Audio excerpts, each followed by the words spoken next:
Hey guys, this is Red Dragon May. Yeah, time to talk about Turbo Power Rangers movie. Uh.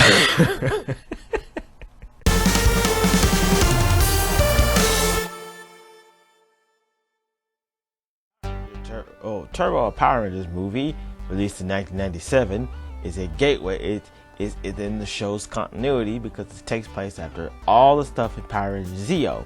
So, Power Rangers, Turbo Power Rangers, I keep getting the name mixed up. Turbo Power Rangers movie uses concepts and, of course, the suits from Gekiso Sentai Kya Ranger. So you gotta say it that way. And it did not do well at the box office. In fact, Turbo Power Rangers movie is often considered to be one of the worst movies of a nostalgic property. It's right up there with let's see, it's right up there with Mortal Kombat Annihilation, the Street Fighter movie, Batman and Robin, Batman Forever, and many other movies that often got ripped on for like the last decade on YouTube. It's just, and while it did not make much return, not a lot at the box office. It was on a budget of $8 million. It made $9 million back. Just okay, not very good at all. I think I don't know. I think it's like that sign of, hey, I don't know. There's a lot of things there's a lot of things I found out recently that they did not keep in Turbo Power Rangers movie. But I feel like it was also the victim of bad timing, because at that point they were getting ready to make these changes, and I know that, and I think it's because like Power Rangers was on the verge of getting canceled because they had the characters like Tommy, Adam, Kat, and Tanya on there, and Rocky until Justin takes over as the Blue Turbo Ranger, until they're all inevitably replaced when Power Rangers Turbo is going on. And I think that was like kind of one of the first changes that was one that kept Power Rangers going as the series on TV, because they continued into Power Rangers Space, and then them coming back to Power Rangers Galaxy, where they implemented changing the actors every year after they got TJ, Ashley, Carlos, and Cassie. And so they started doing that. I thought that was that's become a mainstay in Power Rangers since that time, since Lost Galaxy, since Turbo. But I believe since Turbo, since Turbo. But I also believe that it has to do with, you don't see them morph until about the third act. You look at the first Power Rangers movie, it don't take them long to morph. Like on the first act, you get both the unmorphed fight, and you get the unmorphed fight, and you get the morphed to fight the Oozman. And there's a lot that already goes into that. It's real easy. With Power Rangers, through a Turbo Power Rangers movie, you don't get them do an unmorphed fight to the second act, and then you don't get them morph to the third act. Takes them a minute, and you only get to see them briefly when they first live in the full Turbo costumes, briefly when they first get the powers, and it's just like it doesn't go from there. It's like it's just a strange choice. There's some things that they should have done. Like, I read that there was some stuff that they did cut out, like for the example, because like remember in the one scene where they had to where Kat and Tommy have to go to Africa to help out Larigo, they end up having to take, and with the power boxes, Kat has to end up morphing into the Pink Zeo Ranger to survive the impact of falling into survive the impact of falling into water. It just there's that, and that's pretty much it until the third act, when they all morph together right along with Justin, and it's crazy.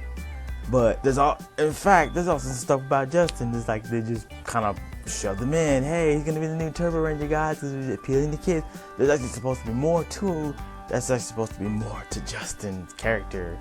As apparently I've done the research, it's supposed to be like more with him interacting with Larigo, and all about family, and him becoming a ranger so quickly, And it's like, do you realize? And they're supposed to be like lines like, "Oh, you realize you're gonna like." Him being presented with the severity of what it means to be a ranger instead of just having the cool superpowers and stuff like that.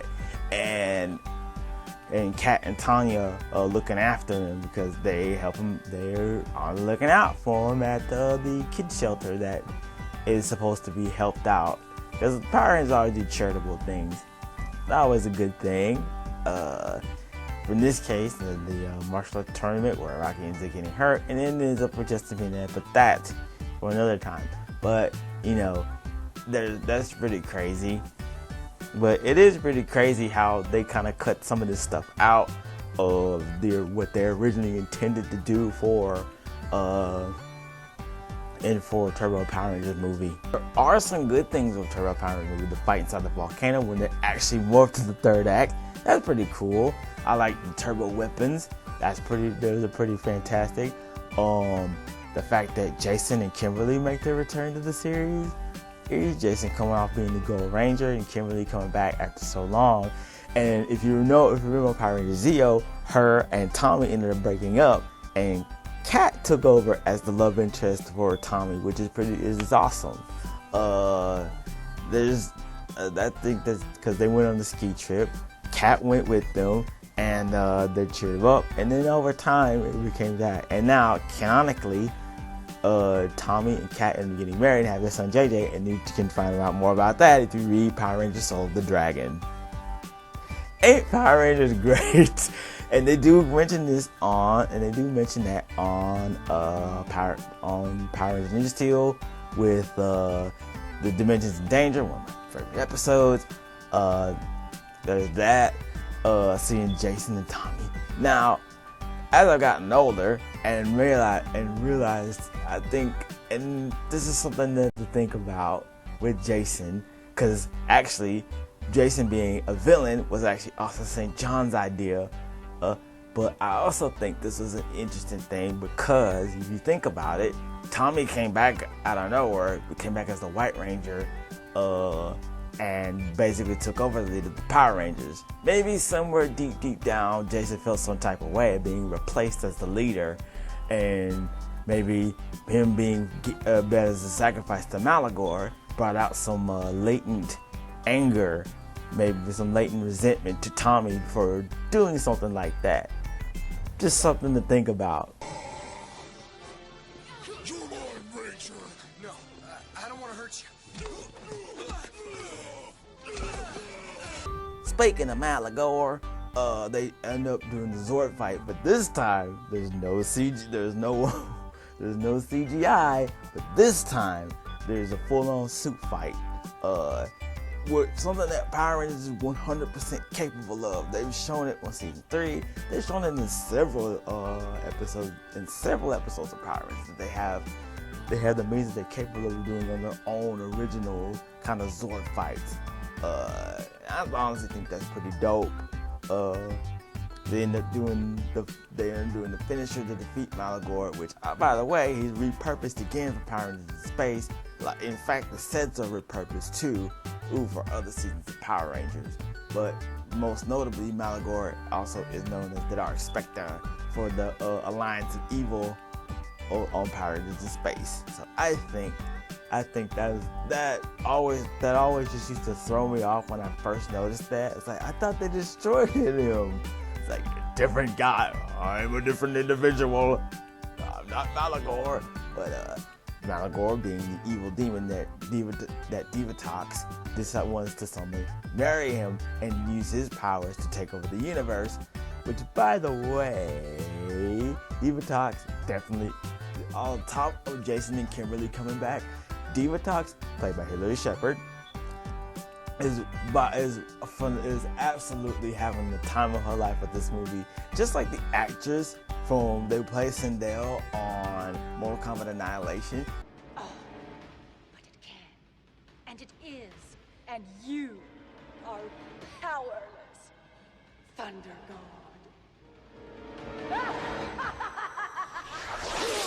She knows what she's in, and she's having the best time. And you see it throughout.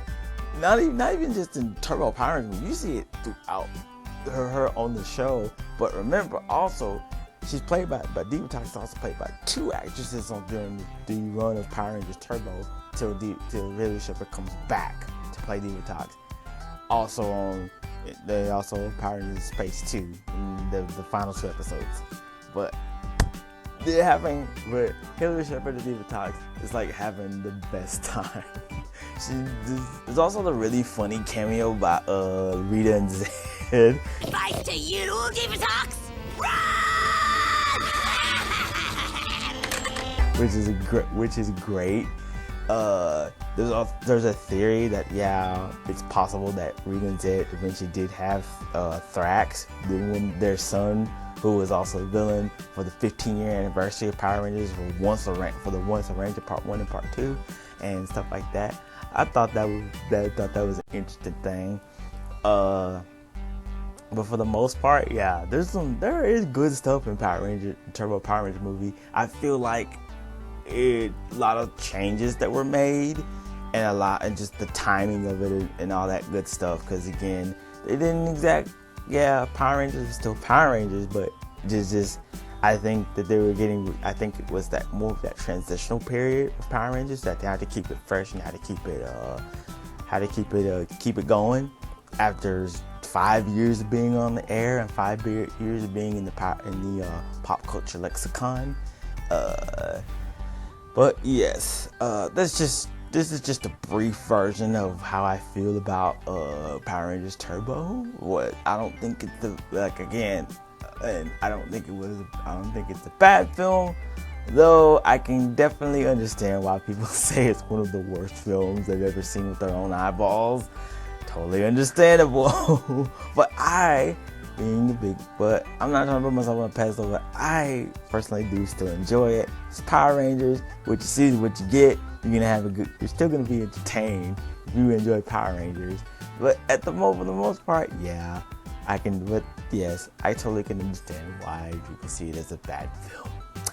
But that being said, that's gonna be it for this video. Make sure to like, subscribe, turn on post notifications, notify post another video. I may very well come back and revisit this another time. And my green screen back here is falling.